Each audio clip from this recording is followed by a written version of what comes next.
Hello, it's Y Toby, man. Welcome back to the Y, man. I ain't gonna lie, this is a very personal interview for me. This is a very dope interview for me. I got a man that, nigga, I met him at 18, and to see what he's done since then, how long you damn near been now, bro? Almost 10 years, bro. We're locked in, bro. Like, man, please give it up for Zell Suave, man. Hello. What's good, my brother, Bro. man. Thank you for taking the time to be in here, bro. I can't wait to get into this shit with you, gang. Hey, man, thank you for having me. And bro. before I even take it back, bro, I just gotta say I'm proud as fuck of you, bro. For all the shit I've seen since you was 18-year-old, the shit you've done, nigga, the man you become, bro, the things and stuff you conquered, bro. I'm just proud as fuck. And we're gonna touch on all of that shit, bro. But like I said, I met you at 18, so I kind of want to peel the layers back to who you were before you got to Georgia State, before you got to college, right?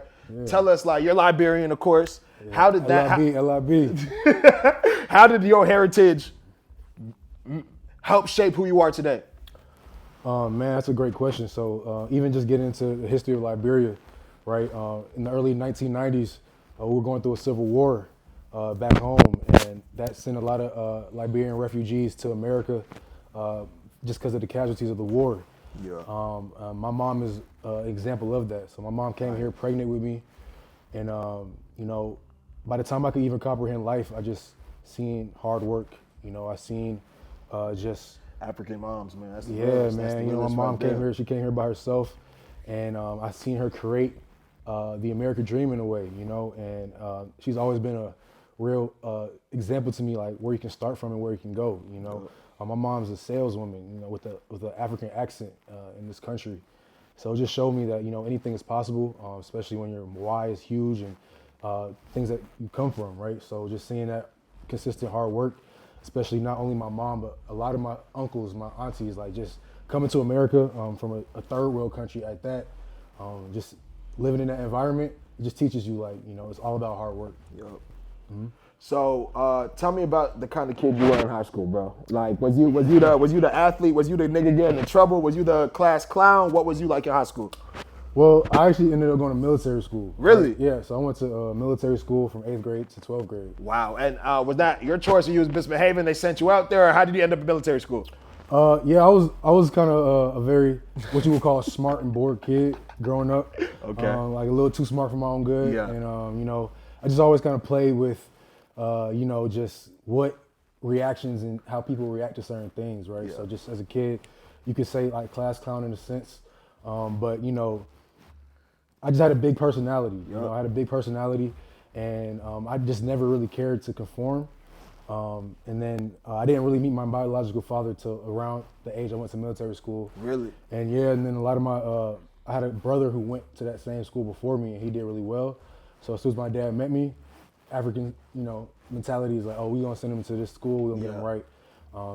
In high school, man, I went through a lot of different phases, but it was definitely in a structured environment for sure. So obviously, I hope it's not a dumb question, is like military school like damn near pre-military, or like what is it? Like, is getting ready for you to go up to the actual shit, or like? Yeah, that's a great question actually. When it comes to military school, my military school wasn't like, every time I say that, I feel like people be thinking about like major pain, and, crawling through mud and like, like doing like combat drills. Literally. It really wasn't like that. We still high schoolers and stuff, so it was really an academic school. Okay. It was a Christian school, first and fire. foremost, but it just had a military structure.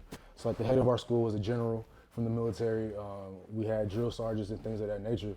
But it was all about preparing you for college and preparing you, taking you from where you was at, putting you in a structured environment, and making you a better person.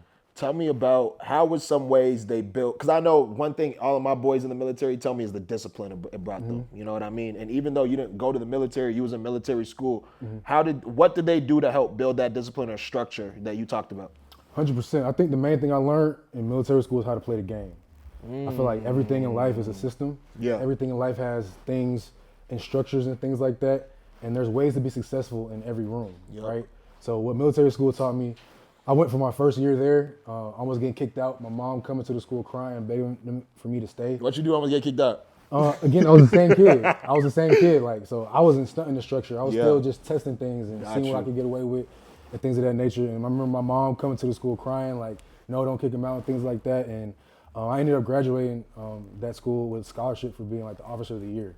Wow. Right? So my journey from start to finish was completely different. It was a 180, but what I learned like year after year was just how to play the game, how to play a system. Like sports was the biggest escape we had in military school, right? So if you got in trouble, you couldn't like go to practice. If you got in trouble, you couldn't. So niggas, I'm behaving, nigga. I need to play soccer, nigga. Fuck all that. Right. So Yeah. by the time I was a junior, I was the first person ever to be the captain of the varsity basketball team and the captain of the varsity soccer team. Yeah. I didn't even know you played basketball, but you're tall as fuck, so that makes sense. Yeah, you know what I'm saying? And as the captain, I didn't want to set the example for my other teammates. Like, Of course, to you're miss captain. You practice had and to. things like that. Yeah. So it just taught me, like, when I had a reason bigger than myself to work towards, I started to thrive. And if you don't want to answer, you could tell me. But you said you had met your biological dad at that time. Yeah. How did that situation play out? Yeah, so again, back to the Civil War. So my mom came here, my dad stayed there.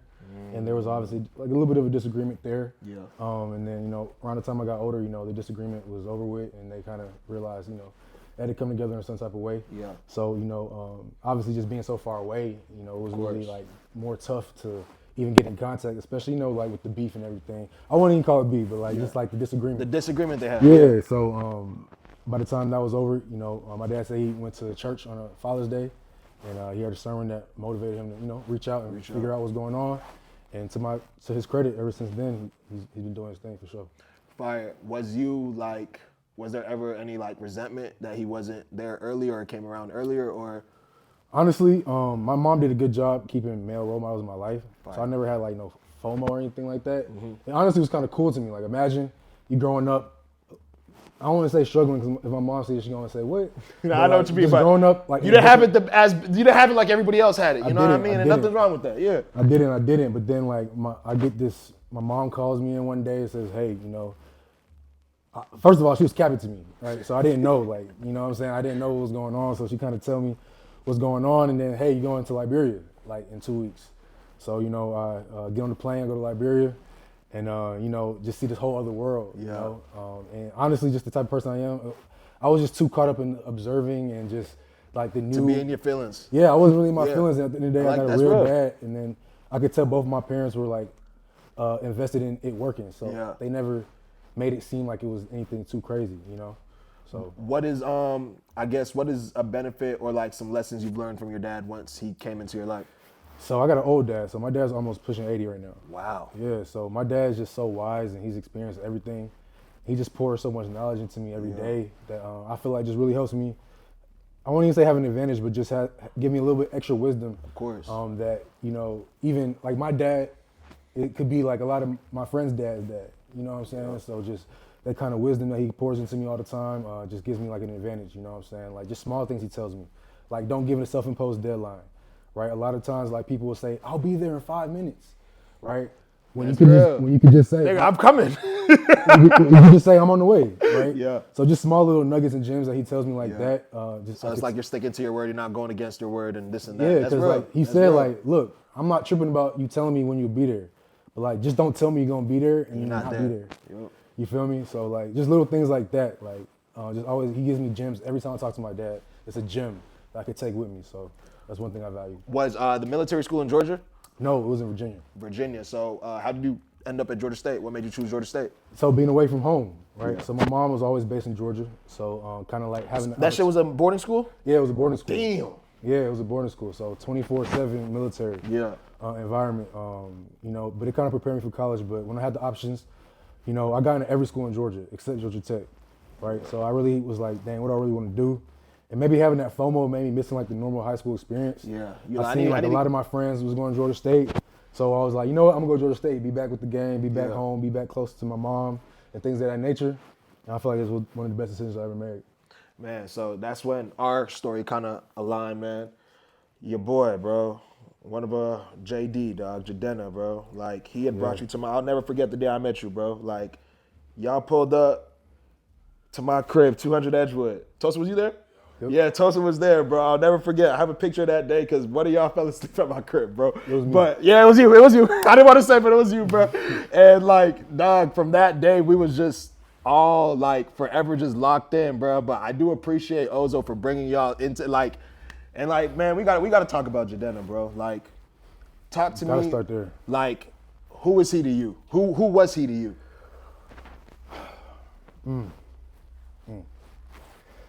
I mean, what Dico was to me, words really can't even I know. describe. He was everything to me. Like, but one thing I would say is he was the first person to really believe in me, right? Like Deco was just a shining light and a vessel of love. Like anyone who bumped into Deco was gonna remember that interaction.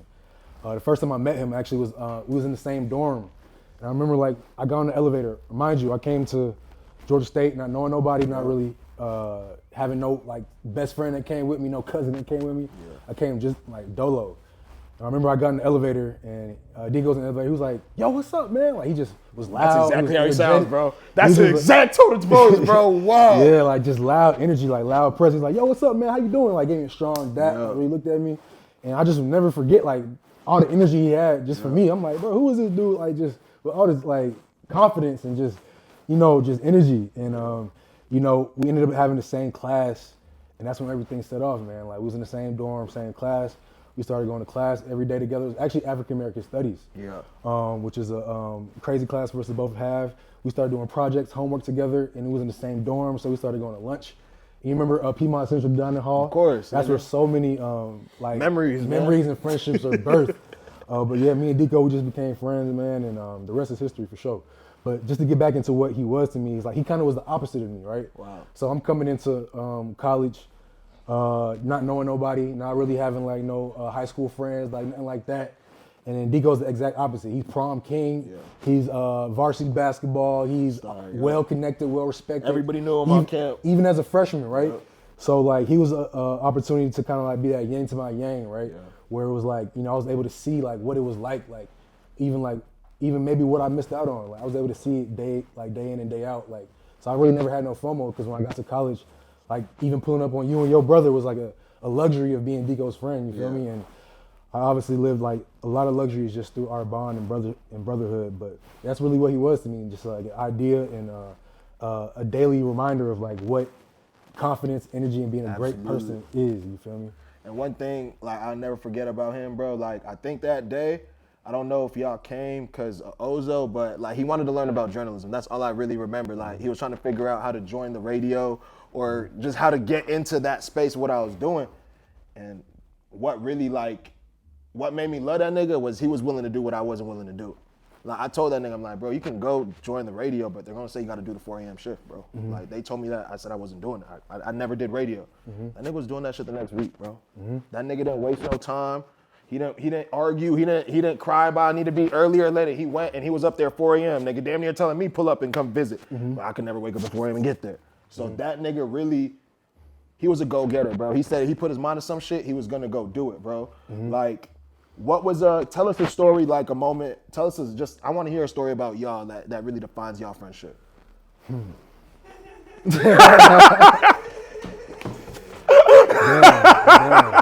My nigga Lay's laughing in the background. Yeah. That's our third brother right there. Third brother, man. The big brother, tall brother. Yes. That's a, man, I had to really think about it. I know you got a bunch, bro. I know. But even what you just said, right? Like even just his initiative, right? His initiative, like Deco had zero problem initiative. Like when it came to, like you said, if he had a game plan in front of him, he's not only going to take the game plan, but he's going to figure out other ways. Like, oh, my boy Toby does this. Let me go pull up on him. Yep. And even just full circle moment, like he had me in that motherfucker at 4 a.m. Yep. I was in that same motherfucker like at 4 a.m. like through you telling him. Even me like doing the graveyard shit myself. But just the difference between me and Deco. Graveyard shit, yep. He ended up becoming like the director of that. You feel me? That's how far. Look how he took it in such quick time, bro. He ended up becoming like the director of the largest college radio station at Georgia State for you throwing him that knowledge. So that's one thing that he showed me. Just like, man, like if you really like determined about something and you confident in what you're doing, like you got that work ethic behind the confidence, there's nowhere you can't go. But a story that defines our friendship, man, like, man, I'll really just say like it's not even like a happy story, but it's just one night I pulled up on Deco. And the one thing I miss about my brother is just like someone that was fearlessly willing to be real with me at all times. Like no sugarcoating, no holding back, no his feelings. Like if he felt some type of way, he directly came to me about it. Like, and I remember we was kind of talking about just like, if you were who you think you were, this is what you'd be doing. Like, and I'll never forget because that conversation is kind of like my daily motivation. You know what I'm saying? Like he was like, if you was who you think you was, you'd be dropping music. If you was who you think you was, you would mend these relationships. If you was who you think you was, you would go do these things. Yeah. And a lot of the things that he was saying, I looked at him. His years. A lot of things that he was saying, I was looking at him and he was doing those things. So I couldn't even be like, damn, you feel me? So just that willingness to be real and just be like straight up with me is a rare thing that a lot of people don't have. And you know, shout out to my brother, man. I'm fighting the emotions right now, but it's just I like, can yeah, tell, bro. Like, And I don't want to get you too emotional, but I'll be honest. Dico was the first friend I ever lost, and we wasn't nowhere as close as you and him was. So just take me how when you heard the news, like what happened, like what happened with you, bro, like. yeah, without getting too much into the details, like the way that I want to know your reaction, like how you felt when you heard or when you heard everything about the situation. you know, honestly, surreal. Like it didn't feel real for a while. It didn't feel real. It just felt like I couldn't believe it when I heard it. yeah, it just didn't feel real for a while. Even though, you know, like I ain't gonna get to the details, but the one thing I do want to let people know about, like even losing somebody, is like, you know, just when you get to that point where it turns into motivation, you know, it's really powerful. You know, like I went through every phase of grief. You know, I really hit rock bottom. Was really like not the best version of myself at all. You know, through that phase. And the day I woke up and just was like, I feel like I could hear what he would tell me to do. You know, I could feel like I could hear him in the back of my head, like, you know what, bro, this is what you need to do, bro. Like, take this opportunity and, you know, like, go with it. You feel me? And there's just one day I woke up and it's really turned into motivation for me, man. Like, as much as it does pain me and as much as it does, you know, bring me into my emotions and stuff, like, always at the back end of every single grief trip, at the end of every single, just in my feelings is motivation. Yep. Like, what I gotta do, like, I gotta keep this torch lit, you know what I'm saying? So, yeah, that's really what it turned into, man, just motivation. So, I know you was making music, or how did you get into making music? Let's talk about that. So let's bring it back to Dico, right? So again, just a lot of my freshman year of college was just following Dico around to all his connections and his friends, and a lot of people that were older than us doing like crazy things, right? Yeah. So I remember one day we walked into this room and we were all hanging around, vibing, you know, getting lit, and a beat turned on, right? And Dico and these other guys just start freestyling. Now, if y'all don't even know about Jadena and freestyling, like That nigga freestyle. man, like That nigga went hard, yeah. Like I feel like even to this day, I'll put Dico up like toe to toe with anybody. Yeah. On some freestyle, like any legend, That's facts. anybody. Like I don't want to start naming names because it's not about the confrontation, but that's just how much confidence I have in my brother. Facts. So he starts freestyling and just starts going absolutely crazy, like absolutely wild, like. And then the other dude there is like a singer. Yeah. So this dude starts singing, and then Dico start rapping. They start making a song. I damn near made a song, yeah. I'm like, yo, this is not military school. Like, this is way different than I've ever seen. And then I remember Dico just looked at me and was like, all right, Zell, you go. They put you on the spot. Put me on the spot. And like a lot of times in my life when I'm put on the spot, I still went with it. Like, even though I never freestyle before, I freestyled. I did my best. I did it with confidence. I did it with my head held high. And everybody in the room hyped me up, gassed me up. And I ain't gonna lie, like, me and Dico ended up becoming roommates, right? And as his roommate, every single night, like, we would just freestyle every single night from that moment, right? And that moment just gave me so much confidence on some, like, you know what? I can do this. So every other moment after that where he challenged me to freestyle, I just started freestyling with him. And I watched him take on music himself, right? And as he started taking on his journey, you know, I was just always in the background, you feel me? Like, all his first music videos and stuff like that. You know, it's crazy. Like, his first song he ever dropped, he said my name in it. Wow. And, you know, I never got the chance to tell him, but, like, bro, like, that's the most love, like, I ever felt, like, up to that point. Like, dang, like, you're this good at this, and you're putting me. My shit. You want to rap me? And it's just, like, that type of love just really just showed me, like, not only what, like, friendship is, but what music it makes someone feel. You know what I'm saying? Like, he never even had, like, no one, like, at the time, maybe looking for his music, but, like, what he did musically had an impact on someone's life at the highest level. So it just showed me, like, back then, you know, what it could do. And I just started building my confidence year by year. Like, I never seen myself making music. Like, I've always been musical. I always loved music. I played multiple instruments. You know what I'm saying? Every time I tried to do music, I learned it quickly and did it well. But I never seen myself being a rapper. Like, I never did. I just, like, built my confidence, like, year after year through Dico. And, you know, it got to the point where he started getting mad at me. Like, bro, why you not rapping? Why you not making songs? You know, why you not doing this for real? Like, every single time we freestyle in front of girls, you want to take the mic from me and start freestyling and showing all the work you've been putting in was really what he's trying to show me. Like, bro, you've been putting in work. Like, you can't keep saying, like, nah, bro, I don't want to do this. Like, every single time I see the artist in you. Like, and he just believed in me. He just believed in me. He poured into me. And, you know, after a while, he created this thing that's called DIY, right? And DIY is what me and my brother. Yep. Talk about it. So DIY is do it yourself. Do it yourself. It was birthed by Deco, and all it means is just, not waiting on nobody. Like anything that you want to do, don't wait on nobody. Go do it yourself, right? And he started that, and he brought my brother L Jiggy along, and Jiggy was always pulling up. I gotta put Jiggy in the story too. Yeah. Jiggy was pulling up, rapping with us too, and it's like this guy, like Deco, was literally freestyling to us, teaching us how to rap at the same time.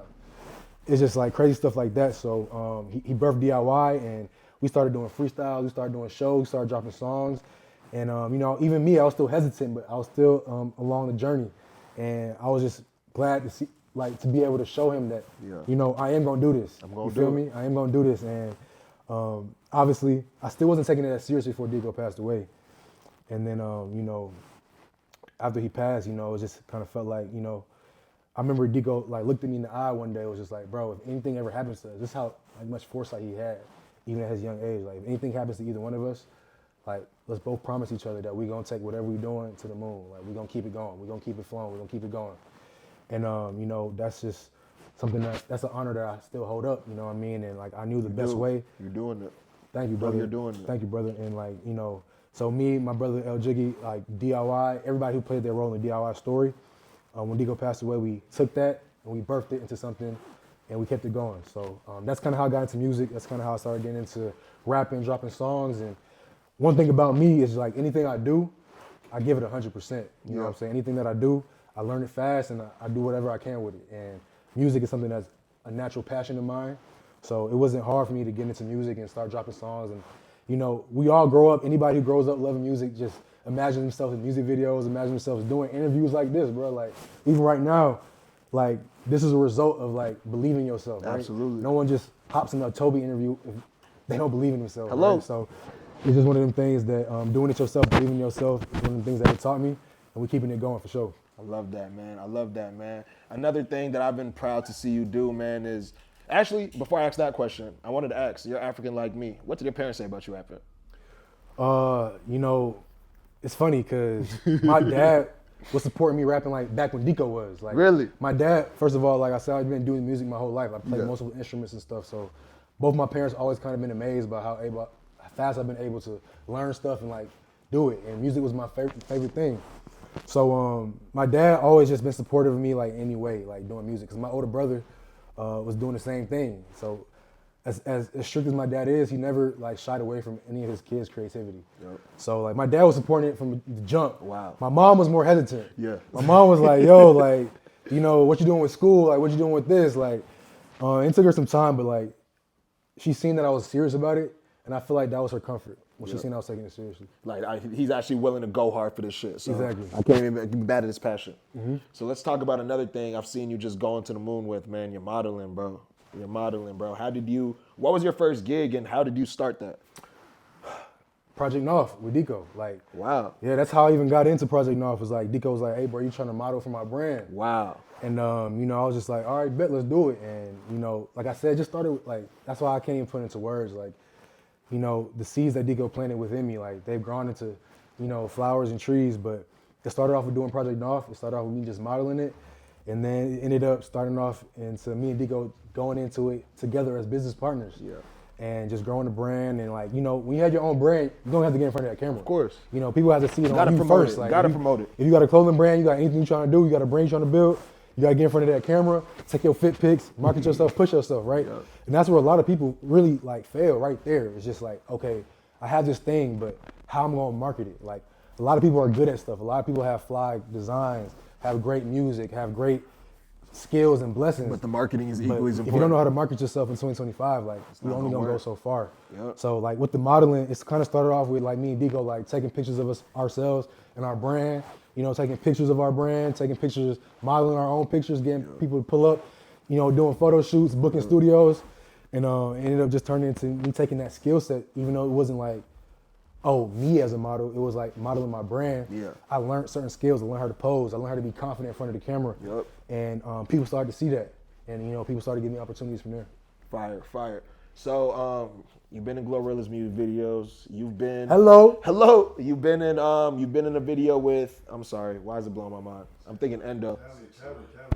Cali, Sexyy Red. Yeah, bro. Damn, bro. I'm forgetting some of the shit you done. Who was your favorite?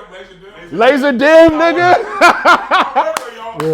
He one of the ones, bro. Tell me who was your favorite music video and why? I'll probably say my favorite music video. That's a tough one. But probably the Cali one, just because I had more of a role in it. But truth be told, it's a Sexyy Red one.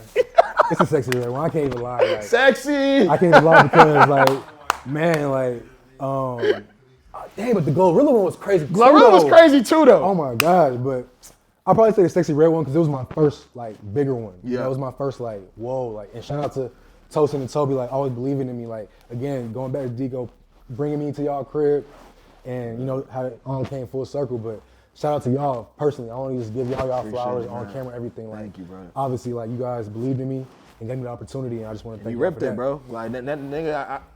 After that first shoot, niggas just said, "Fuck me." This like nigga, you my lead, nigga. You know what I mean? Thank Shout you, out brother. Endo Thank for you, that brother. too, man. Like Thank you. Hey, shout you out did, Endo you for did sure. good Shout out work, Endo bro. for sure. You did great work, family. Thank you, brother. But the thing that I liked about the Sexyy Red one, right, was this was Sexyy Red her prime. Like, she's still in her prime. Like, we still eating. But like, it's when she's this is when she to was the moon, first nigga, going yeah. crazy, right? Yeah. And this is when I was starting doing music too. So obviously she was a little bit late, right? So as they were setting me up to be kind of her baby daddy and cater to her, I was sitting there in front of the cameras. And even though it wasn't my music video, I kind of got an opportunity like to pretend that it was. Yeah. So like all the cameras was on me, the crew was there, everybody was setting me up doing my thing. And even though I was just a quote unquote baby daddy in that thing, like I still had the opportunity to have a sneak peek at my dreams. And just be like, you know what, this is like what this is gonna feel like. Like one day, like let me be observant right now. Like even while she's on the way. And hey, Sexy, shout out to you because I heard that you chose me personally. I ain't trying to call you out for being late. You know what I'm saying? But like, she did. She wanted you, the dreadhead. She really wanted to. Hey man, Yeah. you know, shade them dreads. Shout out Shade her, them man. dreads. She really impacted my life. But just more so that opportunity to be like, you know what? Nah, like this is what it's gonna feel like. Like hearing how the directors are talking, like seeing how the flow of the set is moving, seeing how people are getting in their bags, like the other actors and stuff like that. So I want to thank y'all for the opportunity because like that really gave me that sneak peek I needed to like really believe in what I'm doing. And I ain't gonna lie, bro. You being too humble, bro. No, there's not a lot of people that can say I let a Glorilla video, I let a Sexyy Red video, I let a fucking Cali video, nigga. Like, big yourself up, nigga. You're doing good shit. Your resume is up there already, and you just starting in this shit, bro. Thank you, so brother. know where you can take this shit too, man. And really what it come down to is just opportunity and preparation. Yep. You know what I'm saying? Like, again, being in front of that camera, like when I had my small clothing brand where we was in our apartment making t-shirts off the heat press, like all that type of stuff built my confidence up to where when I was there, it wasn't nothing to me. Like I could improv the lines, I could do whatever I had to do. Yep. Taking acting classes and stuff like that in college, it had me prepared for that moment. So just the opportunity you provided with me, plus the preparation, is what led to the blessing. Would you ever do like a Paris Fashion Week, New York Fashion Week? Do you want to take modeling there, or you want to stay more in the music video land? Yeah, honestly, man, that's one of my things that I want to just dive into more. Is just like what God blessed me with, like the ability that people want to see me in their things, that people want to see me model certain stuff like that. You know, it took me a little bit of time to like get comfortable with it because, mind you, I'm coming from military school. I'm coming from African background, so like a little bit of the things that come with the modeling industry, like I had to kind of like just understand first. You got to learn the game a little bit. But you know, modeling and just being in front of the camera is something that I can see God has a pathway for me. Yeah. So I want to walk that pathway with full confidence. So, a year from now, where do you see you taking your music, your modeling, and all your other endeavors? Where do you plan to be? I just plan to be that example to people that you can do more than one thing. Like you don't really got to box yourself in. Like a motto I just came up with 2 days ago was like, can't box me in, can't box me out. Yep. Like if I really want to do it, I'm gonna show people that like I can take on multiple things. Like not only like music, modeling, clothing, but like anything that I feel like I put my mind to, I can be great at. And what's gonna keep me successful is just staying consistent, having a system.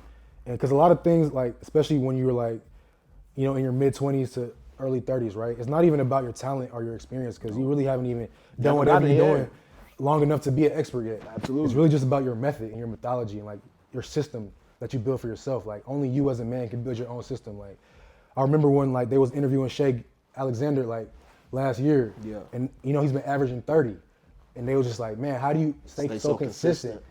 And like his response, whole life is consistent. My life is consistent. Yep. And like that really changed my life. Responses, yep. That really changed my life. So it was like to average 30, you got to average a wake up time. Like to average 30, you got to average to go to sleep time. Like to average 30, you got to average a lot of different things before it's like getting to the averaging 30. Yep. So like once I kind of started to build my life like that, I remember when my brother Lance asked me like if we can do something one day, and I was like, I gotta check my schedule real quick. He was like, what? Yeah, I took a schedule, and even that kind of like reminded me like, dang, like I am living my life a little differently than I was last year. So to wrap your question, where I see myself next year is just my body of work is just gonna be like so diverse. Undeniable. It's gonna be so dynamic that I just see myself as an enigma, like, and just growing the seeds I've already planted, watching them grow into stems and flowers. Like, I want to drop my first album. I want to do even more music videos. I want to be more serious and get back into the clothes and things like that as I progress as a man. Fire. What would you say is your why? I feel like I started to really grow. My why wasn't me. You know, like when my why started to become like even just simply making my brother proud. You know what I'm saying? Like when my why started to become making like not even proving people wrong, but proving to people who believe in me right. Right. Proving niggas right. So that's when that started to become my why, like a selfless why, is when I really started to see the growth. So my why really is just, again, making the people who believe in me right, and whoever thinks that, whoever is wrong about me, you know what I'm saying, peace be with them. You feel me? So you're a musician, you're a rapper, you're a model, you're an actor in music videos, you're Deco's brother, but why are you you? I just think I have a story, a unique story, you know, so it just birthed a unique person. You know, I you know, talked to a lot of people. I've been in a lot of different environments and different places. I moved around a lot, you know, and I just feel like I have a story that's unique, and it's just my job to take the unique things that God put me in and to create a unique outcome as well. For those who haven't listened to your music yet, what are 2 songs and why those 2 songs they need to check out to know exactly who you are?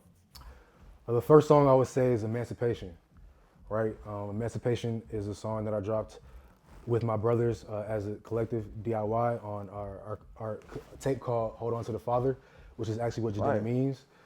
And wow, I did not know that. Yeah, and you know, Fire. yeah, so we took that when our brother passed away, you know, we created an album in honor of him, and Emancipation is the intro to that album.